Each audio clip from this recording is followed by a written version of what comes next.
नमस्कार प्रिय दर्शक बंधु। आज हम एक नई कहानी के बारे में जानेंगे। अगर आपको यह अच्छी लगे तो कृपया एक सब्सक्राइब कर देना। धन्यवाद। नीले आकाश के नीचे जहां सूरज की किरणें समुद्र की सतह पर झिलमिलाती थीं, वहीं गहरे नीले पानी के नीचे एक रहस्यमयी संसार बसा था।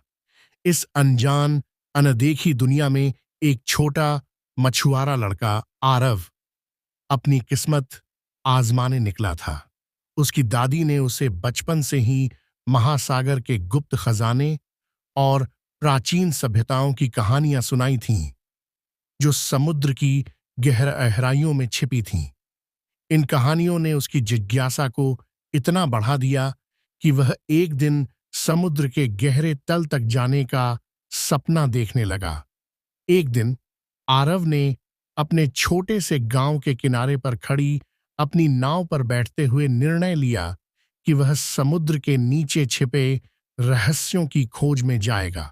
उसके पास सिर्फ एक पुराना नक्शा था जिसे उसकी दादी ने एक बार दिखाया था। नक्शे पर एक प्राचीन खंडहर की निशानी थी, जिसके बारे में कहा जाता था कि वहां समुद्र की रानी का छिपा हुआ खजाना है। आरव जानता था कि यह यात्रा आसान नहीं होगी, लेकिन उसके दिल में उत्साह और रोमांच भरा हुआ था। आरव ने अपनी नाव समुद्र में उतारी और धीरे धीरे दूर तक यात्रा करने लगा।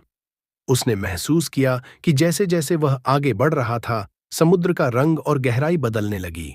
कुछ समय बाद अचानक उसकी नाव के नीचे एक बड़ा भंवर बनने लगा। पानी का प्रवाह इतना तेज था कि वह संभल नहीं पाया और उसकी नाव भंवर में खींचने लगी। आरव ने खुद को संभालने की कोशिश की, लेकिन भंवर ने उसे अपनी गहराइयों में खींच लिया। जब आरव ने अपनी आंखें खोलीं तो वह एक अद्भुत दुनिया में था। वह समुद्र के गहरे तल में तैर रहा था, लेकिन उसे सांस लेने में कोई कठिनाई नहीं हो रही थी। वह चौंक गया और देखा कि उसके गले में एक प्राचीन हार था जो उसकी दादी ने उसे दिया था। वह हार उसे इस रहस्यमयी दुनिया में सांस लेने की शक्ति दे रहा था। चारों ओर नीले और हरे रंग की अजीबोगरीब रोशनी थी और मछलियों के झुंड चारों तरफ तैर रहे थे, जैसे वे किसी छिपे हुए रास्ते की पहरेदार हों। आरव ने खुद को इस नए संसार में पाया, जहां समुद्र की अजीबोगरीब जीव, विशाल मछलियां और प्रवाल की अनोखी संरचनाएं थीं। यहाँ समुद्र की सतह से भी दूर प्राचीन मंदिरों के अवशेष और पत्थरों पर लिखी गई पुरानी भाषाओं की लिपियां थीं।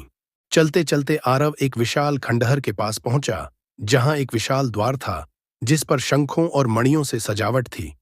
जैसे ही उसने उस द्वार के पास कदम रखा, अचानक चारों ओर तेज रोशनी फैल गई। एक सुंदर जलपरी उसके सामने प्रकट हुई, जिसकी आंखें मोती जैसी चमक रही थीं। वह जलपरी समुद्र की रानी थी। रानी ने कहा, तुम कौन हो जो हमारे संसार में आया है? यहां आने का अधिकार सिर्फ उन्हीं को है जिनके दिल में सच्चाई और साहस है। आरव ने झुककर कहा, मैं आरव हूं, एक साधारण मछुआरे का बेटा। मैंने आपके खजाने की कहानियां सुनी हैं और उसे खोजने आया हूं। रानी मुस्कुराई, खजाना सिर्फ सोने और चांदी का नहीं होता। हमारा खजाना बहुत खास है, जो सच्चे दिल वाले को ही मिलता है। लेकिन इसके लिए तुम्हें एक परीक्षा से गुजरना होगा। रानी ने आरव को 3 चुनौतियों का सामना करने को कहा। पहली चुनौती थी साहस की परीक्षा। उसे एक अंधेरी गुफा से गुजरना था, जिसमें कई खतरनाक समुद्री जीव रहते थे। आरव बिना डरे उस गुफा में दाखिल हुआ। गुफा के अंदर उसे कई बार खौफनाक मछलियों और विशाल ऑक्टोपस का सामना करना पड़ा, लेकिन उसके साहस और धैर्य ने उसे सुरक्षित बाहर निकाल दिया। दूसरी चुनौती थी बुद्धिमानी की परीक्षा।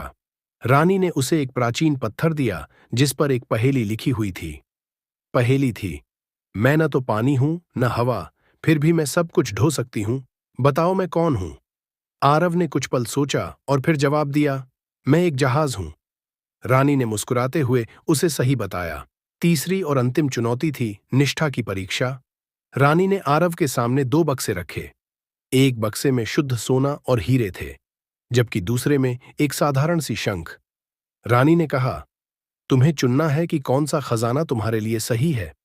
आरव ने बिना किसी लालच के वह शंख चुना, क्योंकि उसकी दादी ने उसे सिखाया था कि सबसे बड़ा खजाना सच्चाई और निष्ठा है, न कि धन दौलत। रानी ने प्रसन्न होकर कहा, तुमने सही चुनाव किया। असली खजाना सोना या हीरा नहीं है, बल्कि यह शंख है, जिसमें ज्ञान और प्रेम की शक्ति है। यह शंख तुम्हें जीवन के हर कठिनाई से उबारने में मदद करेगा। आरव ने शंख को धन्यवाद के साथ ग्रहण किया। रानी ने उसकी पीठ पर हाथ रखा और कहा, अब समय है कि तुम अपनी दुनिया में वापस जाओ। यह खजाना तुम्हारी मदद करेगा और तुम्हारे गांव की खुशहाली लाएगा। रानी के आशीर्वाद से आरव ने खुद को फिर से अपनी नाव पर पाया, जो समुद्र की सतह पर धीरे धीरे तैर रही थी। उसने अपनी यात्रा के दौरान मिली सभी बातें और सिखावन को याद किया। उसने शंख को अपने गले में पहना और महसूस किया कि वह अब सिर्फ एक साधारण मछुआरा नहीं था, बल्कि एक साहसी योद्धा था, जिसने समुद्र की गहराइयों में जाकर सच्चे खजाने की खोज की थी। उस दिन से आरव ने समुद्र के रहस्यों की खोज में अपने जीवन को समर्पित कर दिया। वह अपने गांव में एक नायक बन गया और उसकी कहानियां पीढ़ी दर पीढ़ी सुनाई जाने लगीं। वह शंख अब उसके गांव की रक्षा करता, जिससे वहां शांति और समृद्धि बनी रहती। समुद्र की गहराइयों में छिपा यह खजाना अब आरव के साथ था, और वह जानता था कि जब तक उसके दिल में सच्चाई और निष्ठा है, वह हर चुनौती का सामना कर सकता है।